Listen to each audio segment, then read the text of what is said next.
Hello and assalamu alaikum from my side. My name is Syed Mahad and I'm a student from Mahad Academy. Pandashala level 1 batch 7. Oh my god, not again. This is my ninth Vapi AI session with obviously with Vapi. So what we're going to oh it was that okay. So let me just share my screen real quick. So first of all, let's just talk to our assistant.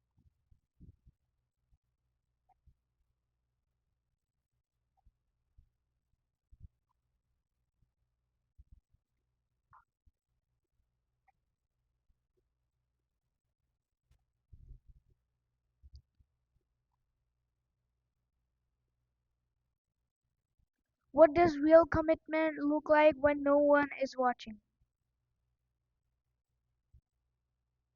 Real commitment, when no one is watching, is integrity in its purest form.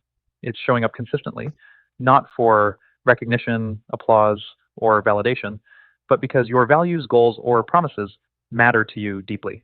It looks like discipline in the quiet moments, waking up early to work on your craft, practice, or passion, even when no one will see the effort directly. Honoring promises to yourself, keeping the promises you made in private, whether it's about health, work, personal growth, or relationships, because they matter to you, not to impress others. Doing the right thing, regardless of consequences. Choosing truth, kindness, and responsibility, even when there's no obvious reward. And no one else would know more if you didn't. Staying consistent, not just when it's exciting or when people are cheering, but also when it's boring, inconvenient, or difficult. Self accountability, being your own coach, motivator, and honest critic. You hold yourself to a standard even when there's no external pressure. Ultimately, it's about who you are when the lights are off, your character in the silence. Real commitment.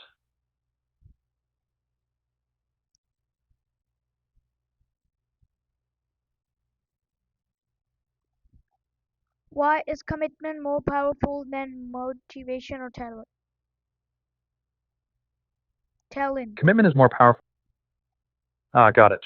You're asking why commitment is more powerful than motivation or talent. Great question. Here's why. One, motivation is fleeting.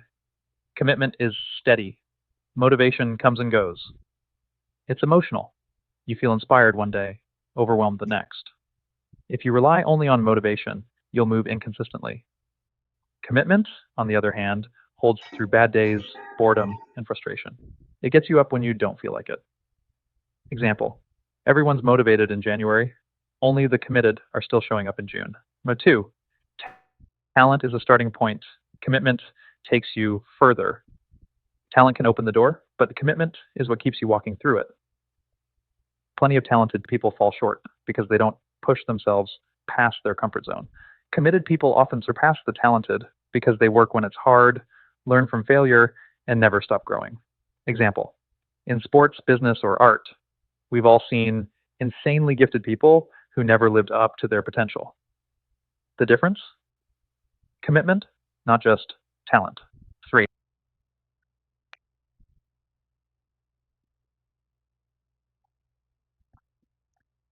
Okay, so how can small daily promises build long-term discipline?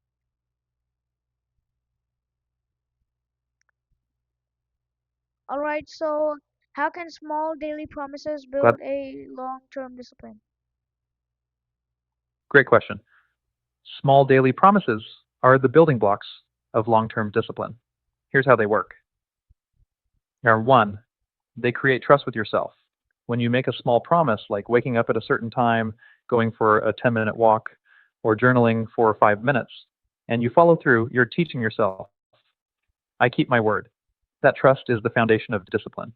You stop negotiating with yourself because your brain starts to believe what I say I do. Two, they build momentum. Big results come from a consistent rhythm of small wins. By completing tiny tasks daily, you generate momentum, a sense of progress and control. Momentum fuels motivation, and motivation makes discipline easier to sustain. Three, they rewire your identity. Each time you follow through on a small promise, you cast a vote for the person you want to become. Want to be a writer? Write 50 words a day. Want to be fit? Stretch or move for 5 minutes. Over time, it's not just what you do, it's who you become. Discipline starts to feel natural Because what? because the actions are aligned with your identity and values. As you consistently keep these small promises, your self perception shifts.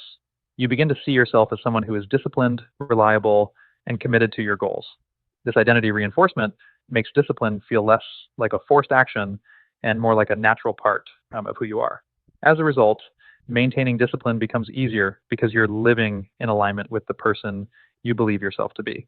This alignment strengthens your resolve over the long term, making it easier to tackle larger challenges and stick with your commitments. All right. So how can you rebuild commitment after breaking it once? That's a powerful and honest question. Rebuilding commitment after breaking it, even once, can feel like a punch to the gut.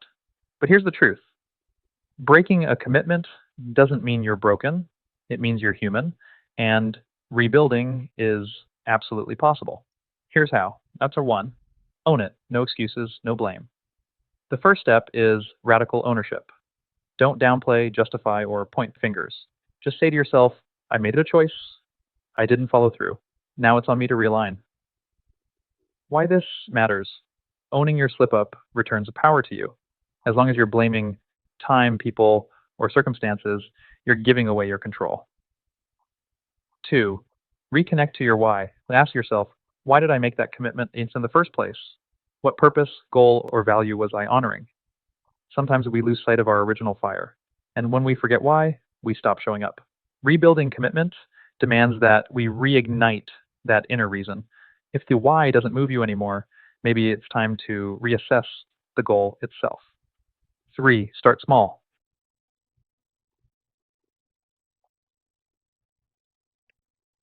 Okay, so why do most people quit right before success even happens? Right before success even happens. No, wait. That's the moment I when said most people. that why do most people quit right before success happens? Got it. Why do most people quit right before success happens?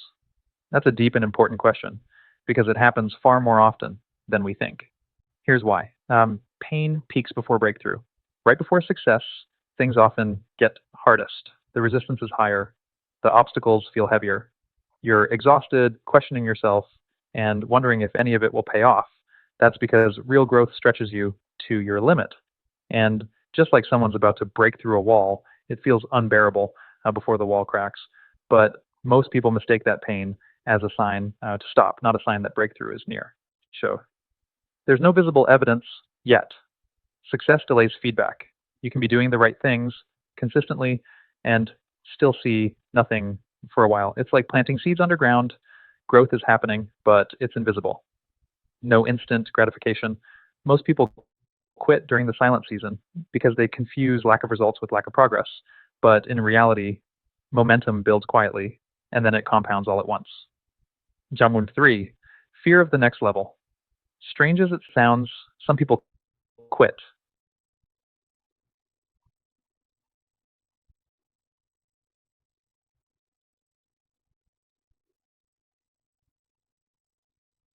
Um, what role does purpose play in staying committed through hard times? Such a thoughtful question. Purpose plays a foundational role in helping you stay committed through hard times. When things get tough, and they always do, purpose becomes your internal compass. Here's how it works. One, purpose gives your pain meaning. Hard times feel pointless when there's no larger reason behind them. But when your struggle is attached to a purpose, something bigger than the discomfort, you can endure almost anything. You stop asking, why is this happening to me? And start thinking, what is this pushing me toward? Viktor Frankl wrote, those who have a why to live can bear almost any how. That applies in life, in work, in relationships, everywhere. Two, purpose fuels resilience. Discipline wobbles, motivation fades. But purpose, that stays rooted. When you're working for something that deeply matters to you, whether it's your family, your calling, your values, or a vision you have for the future, you'll push through setbacks, criticism, boredom, and failure. You won't need the perfect conditions or constant encouragement. Purpose becomes your internal engine. And three, Continue. absolutely. Here's the continuation. Three, purpose shapes your identity. When you're clear on your purpose, you're not just chasing goals, like you're becoming someone. That shift is powerful. You're no longer just trying to stay committed to something external. You're living in alignment with who you believe you are. That identity drives behavior. If your purpose is to be a strong parent, a world class artist, Yep. So let's just move on. The call. I think my credits should be out. I think. If they're not, well.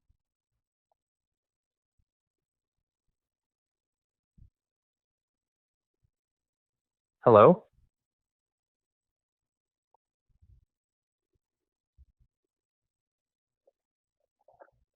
How can failure actually strengthen your goal, your commitment to a goal? Failure, while often seen as a setback, can actually strengthen your commitment to a goal in several powerful ways. One, clarifies your motivation. Failure forces you to ask why the goal matters to you. If you're still determined after a failure, it means your motivation is strong and authentic. This reaffirmation can deepen your commitment. If you fail and still want to keep going, it shows you really care. Two, reveals growth opportunities. Failure provides feedback, it shows you what doesn't work, and pushes you to identify areas for improvement. Understanding that growth often comes from adversity can reinforce your willingness to press on. Every failure brings you closer to what works. Habit three, builds resilience. Facing failure and choosing to keep going builds mental toughness and perseverance, the very traits you need to reach long term goals. Committing through difficulty shows that your dedication isn't fragile. Resilience grows when you keep going, especially after falling down. Four, refines your strategy. Sometimes failure means your approach, not your goal, needs to change. This reflection helps you refine your tactics and plan more. Plan more what?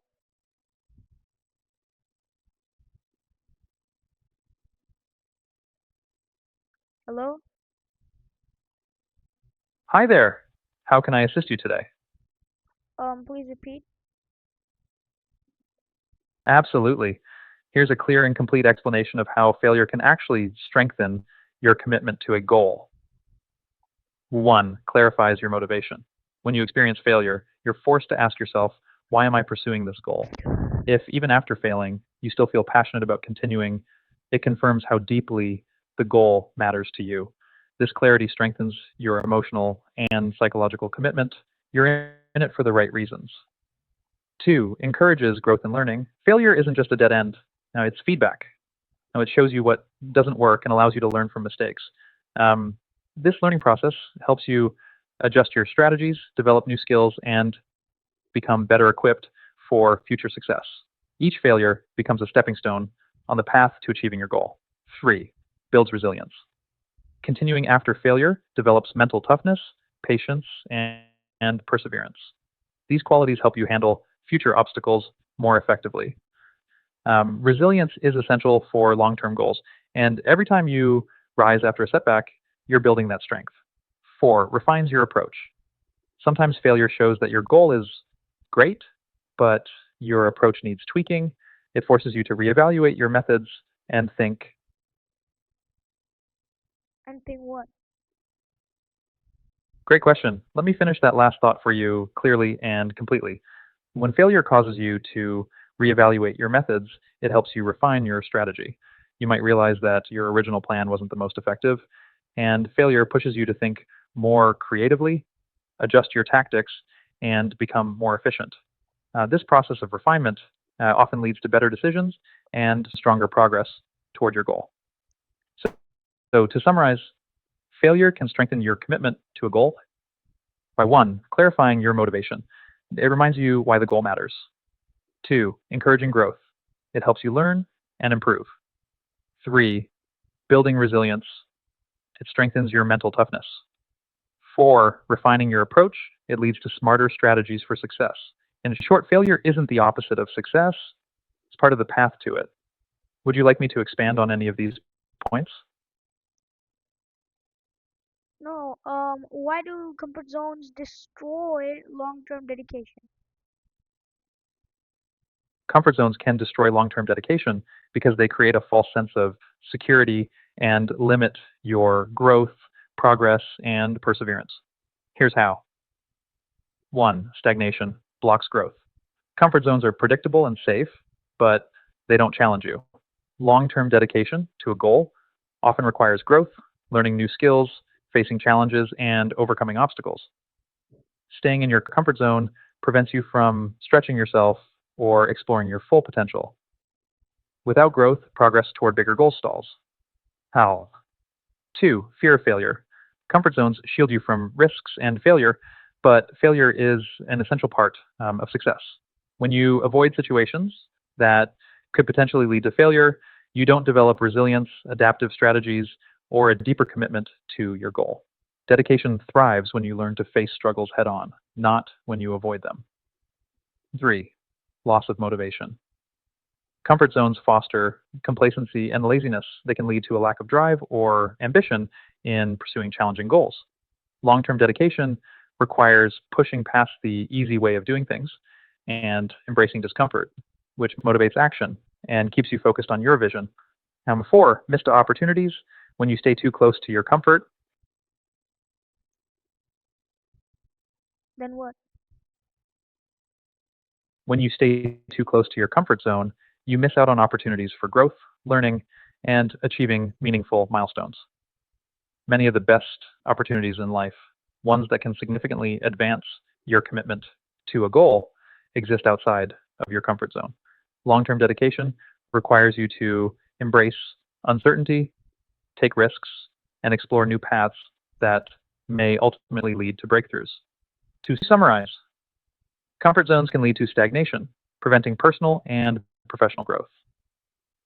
They encourage fear of failure, which blocks resilience and problem solving. Staying in comfort zones fosters complacency and reduces motivation. They also cause missed opportunities, limiting your ability to move forward toward your goals. Breaking free from a comfort zone, though uncomfortable at first, builds the necessary skills, mindset, and dedication needed for long term success. Would you like advice on strategies for leaving your comfort zone? No, but I'm fine. How can Got it. self respect grow when you keep your commitments?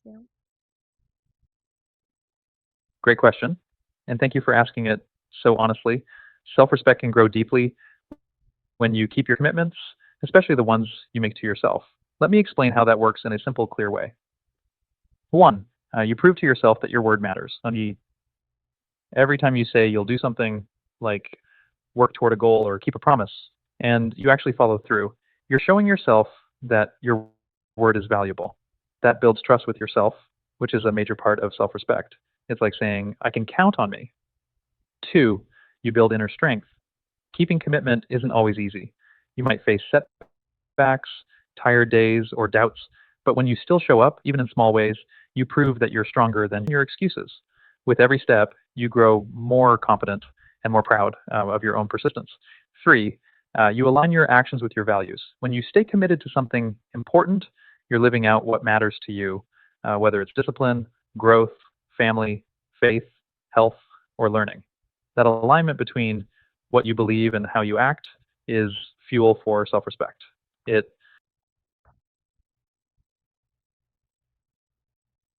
Okay, so how can self-respect grow when you keep your commitments? great. Let's say it clearly and step by step. Self respect grows when you keep your commitments because it builds trust, discipline, and pride within yourself. Here's how. 1, you prove to yourself that your word matters. When you make a promise to yourself or others and keep it, you show yourself that you are dependable. That builds personal trust. You begin to see yourself as someone who follows through, and that creates deep inner respect. 2, you build confidence and self worth. Each time you follow through, especially when it's hard, you remind yourself that you're capable. This grows your confidence. Over time, you feel more worthy, strong, and proud of who you are. That's the heart of self-respect. 3, you show discipline and inner strength. Staying committed, especially when things feel uncomfortable or difficult, proves that you can lead yourself. That sense of discipline and resilience makes you respect the person you're becoming. 4, you stay true to your values. When your actions match your values, for example, if you value honesty, health, or hard work, keeping your commitments helps you live out those ideals. Being consistent with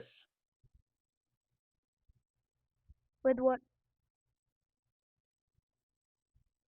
with what you believe in and what you find important, when your actions align with your core values, it reinforces self respect because you are living authentically and true to yourself. You reflect the person you aspire to be, and that That's it. Okay, now once that has been done, now let's move on to our chat that we keep doing.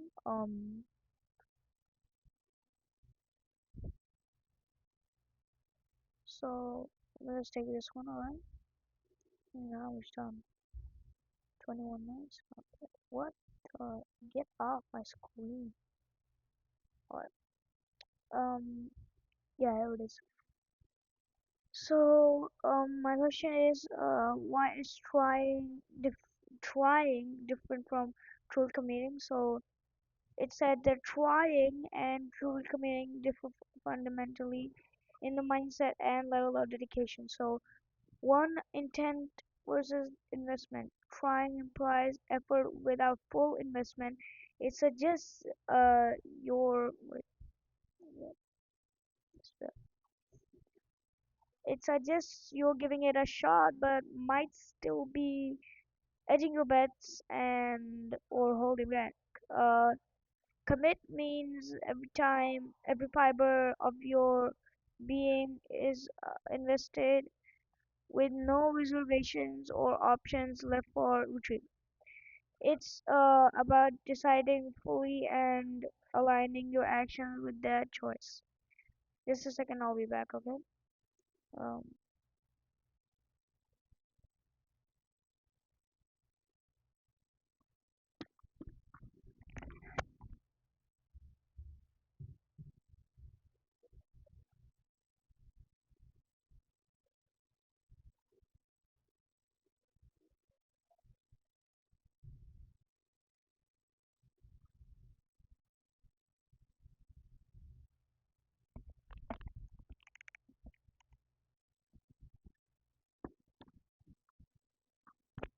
Alright, so sorry for the background noise, it was a little too much.